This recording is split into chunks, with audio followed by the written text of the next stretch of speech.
O Sasuke deveria ter sido Hokage ao invés do Naruto. Calma, eu sei que parece loucura que eu acabei de falar, mas tenta entrar na mesma brisa que eu entender o meu ponto de vista. Já deixa o seu like e se inscreva no canal, tamo junto. Para entender do porquê o Sasuke deveria ter se tornado Hokage no final da obra, a gente precisa voltar lá no início da Era dos Estados Combatentes, um dos períodos mais violentos da história de Naruto. Naquela época, diversos clãs travavam guerra constantes pela disputa de território e poder, e a violência era tão extrema que a expectativa de um ninja era baixíssima, girando em torno dos 30 anos. Além disso, crianças eram enviadas para o campo de batalha desde cedo e na maioria das vezes elas acabavam morrendo em combate. O mundo de Naruto sempre foi bem cruel e bem visceral e mostra como os ninjas desde cedo eram tratados apenas como se fossem ferramentas para serem usadas. Na Era dos Estados Combatentes, dois clãs se destacaram por serem os mais fortes, o clã Senju e o clã Uchiha, sendo reconhecido por todas as nações e todos os clãs como os mais poderosos daquele período. No clã Uchiha havia um garoto bem promissor com fortes ideais chamado Madara Uchiha. No clã Senju havia um garoto gentil, mas também ingênuo chamado Hashirama Senju. Hashirama e Madara se conhecem em uma época em que se você visse alguém que não pertencesse ao mesmo clã que você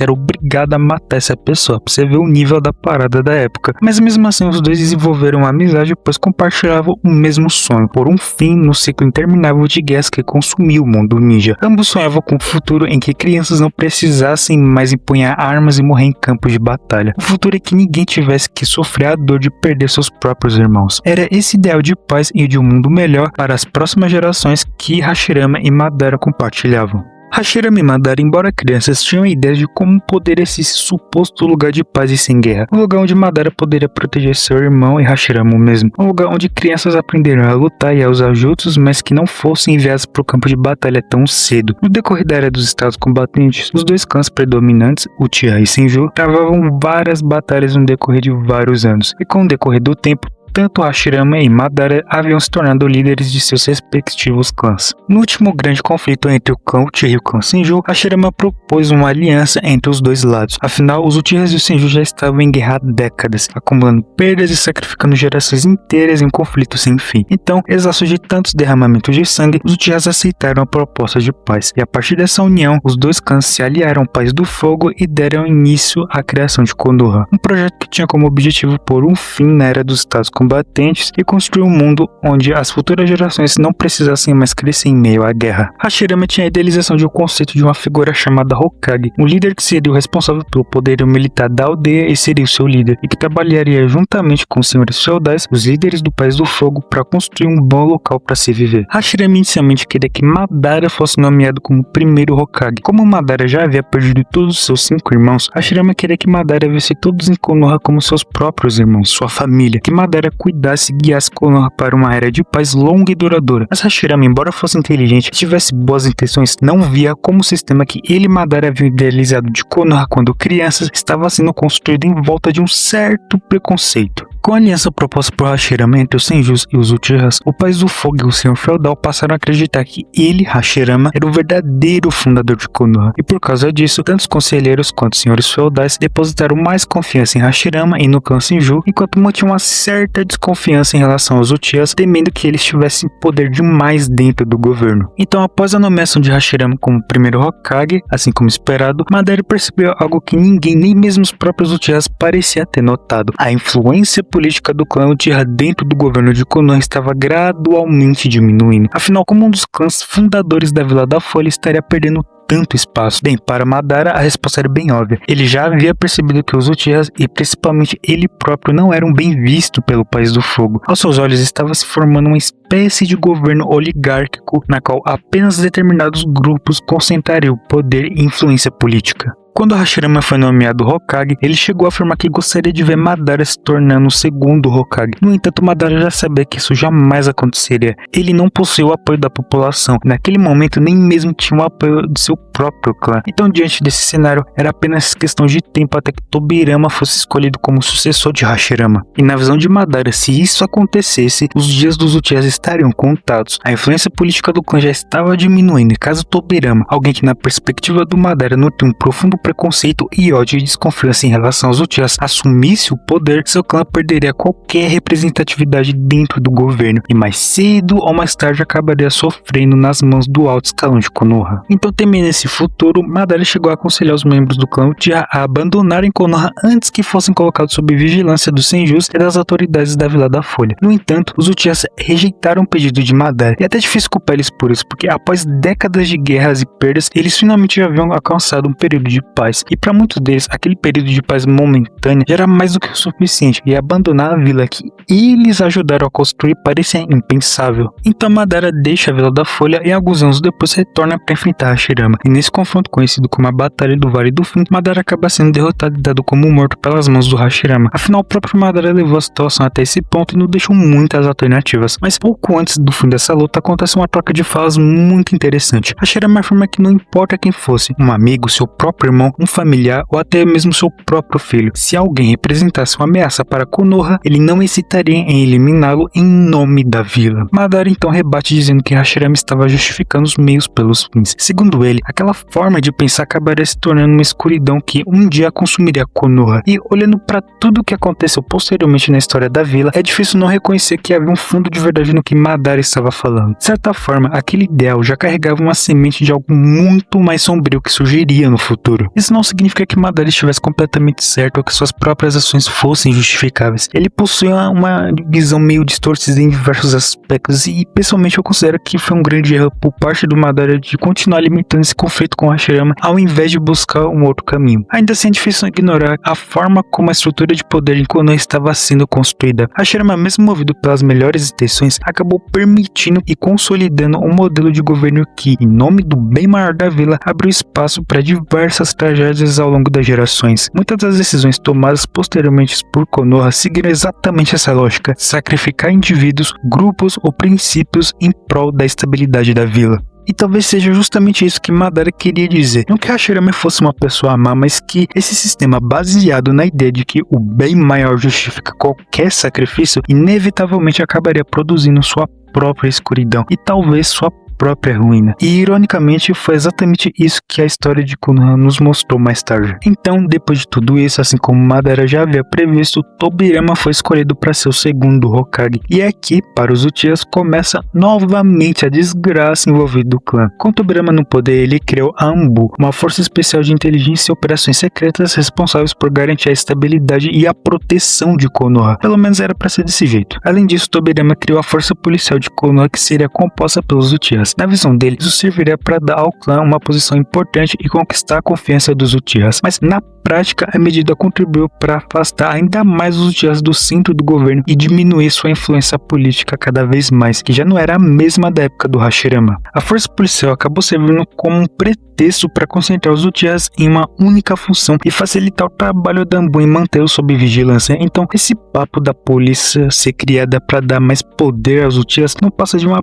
pura balela. Tobirama estava na verdade retirando gradativamente a influência do clã dentro do governo e de quebra isolando alguns dos seus membros mais fortes em uma instituição separada do restante da administração da vila. Não ironicamente, a sede da polícia de Konoha antes era uma prisão. Só pra curiosidade.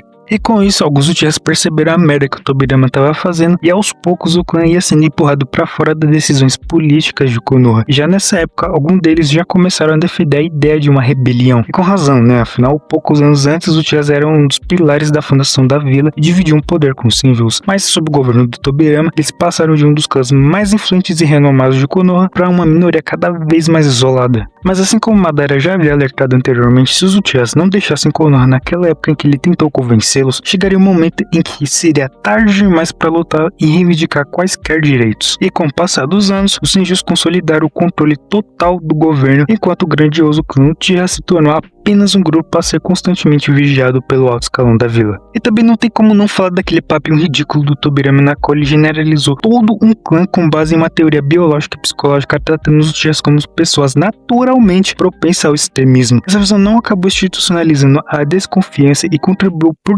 décadas de segregação, como também culminou no massacre do clã. E depois do governo do Tobirama, que aliás foi horrível em vários aspectos, um novo Hokage seria escolhido, um Uchiha É óbvio que não. O próximo Hokage seria de um clã que chegou mais tarde em Konoha, sendo ele Sarutobi Hiruzen, que na minha opinião foi o Hokage mais bunda mole e filha da puta de todos. A tragédia da administração do Hiruzen começa com o fato dele deixar que Danzo tivesse alguma influência política. Isso não só permitiu a tragédia que ocorreu depois em Konoha, mas também o próprio Danzo foi responsável por reformular Anbu e criar uma subdivisão nela, assim criando a Raiz, que seria uma organização à parte da Anbu e de Konoha que teria um aspecto mais rigoroso com o objetivo principal de proteger Konoha, não importando os meios. E o pior de tudo é que essa organização criada pelo Danzo respondia somente a ele e não ao Hokage, que já mostra a primeira incompetência do Hiruzen em relação à sua administração como Hokage. Outro problema na época do Hiruzen foi a invasão da Raposa de 9 Caudas na Aldeia da Folha. Isso porque depois do quarto Hokage acabar morrendo para salvar a vila, os conselheiros e, obviamente, o Danzo acharam que os responsáveis pelo ataque da Kurama foi obra do clã Uchiha. Uma conclusão que para mim já foi bem precipitada, mas o pior foi as consequências dessa desconfiança.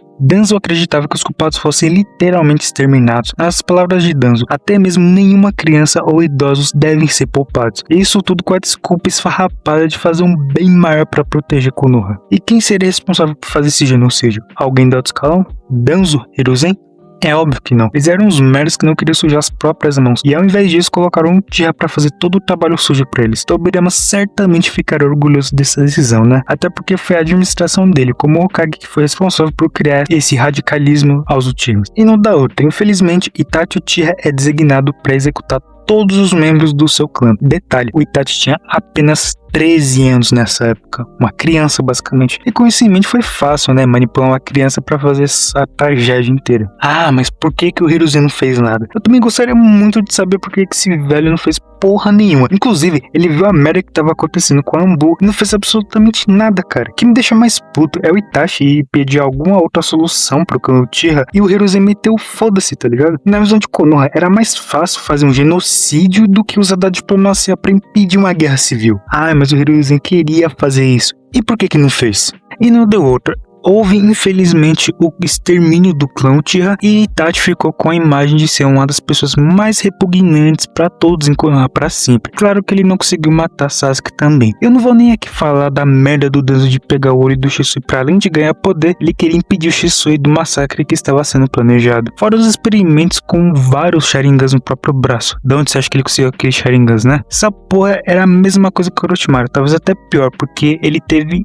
poder político em Konoha até a morte nas mãos do Sasuke. Agora, o porquê o Sasuke deveria ter se tornado Hokage no final da obra? Vamos lá. Naruto, longe de oferecer o apoio emocional que Sasuke precisava, reconhece a tragédia pelo qual ele passou, mas se recusa a levar justiça àqueles que foram responsáveis por ela. Sasuke é um homem profundamente marcado pelo trauma que sofre nas mãos dos personagens e até do próprio público que tentam domesticá-lo e fazê-lo jurar lealdade a uma vila que o traiu muito antes do seu nascimento. Seu clã foi marginalizado e tratado como se fosse naturalmente propenso ao ódio, enquanto aqueles que contribuíram para a consequência final dessa visão, o massacre do clã Uchiha, especialmente os anciãos e o Hokage, continuaram vivendo suas vidas normalmente em paz. Para Sasuke era impossível simplesmente aceitar tudo isso e seguir em frente como se nada tivesse acontecido. À primeira vista, a solução de Sasuke pode parecer individualista como Hokage, já que tudo parece girar em torno dele, enquanto a solução de Naruto se baseia na cooperação entre os 5 Kages para preservar a paz. No entanto, o objetivo do Sasuke vai além de si mesmo. Sua visão é voltada para aqueles que sempre viveram à margem do sistema e para comunidades que sofreram sob a lógica do poder do mundo shinobi. O que ele busca é destruir a antiga ordem e reconstruir um novo mundo a partir do zero, eliminando uma estrutura em que as aldeias mais fortes utilizavam as bijus como símbolos de supremacia e instrumentos para subjugar nações menores. Na visão de Sasuke, a paz não poderia ser alcançada simplesmente pela cooperação entre os líderes que herdaram esse sistema antigo, mas pela destruição das bases que permitiram que esse mesmo sistema existisse em primeiro lugar. Naruto apresenta a solução voltada principalmente para as relações entre as aldeias, mas não para os problemas estruturais dentro delas. Sua proposta busca evitar guerras entre as grandes nações, mas pouco questiona o sistema que permite às próprias autoridades discriminarem e sacrificarem indivíduos em nome da estabilidade. Afinal, foi justamente esse tipo de lógica que levou à marginalização do clã Uchiha, que no futuro poderia dar origem a tragédias semelhantes ou até piores do que aconteceu em Konoha. E é por isso que Sasuke é o personagem que mais coloca em xeque o status de herói de Naruto. Seu papel na obra é expor os pilares corruptos e autoritários e preconceituosos sobre os quais Konoha foi construída. Enquanto Naruto busca preservar o sistema por meio da cooperação e da confiança, Sasuke questiona se esse sistema erguido sobre tantas injustiças merece realmente ser mantido. E é nesse choque de visões que ele desafia o protagonista não apenas como rival, mas também como alguém que obriga o Naruto a confrontar as contradições do mundo shinobi. E é justamente por conta disso que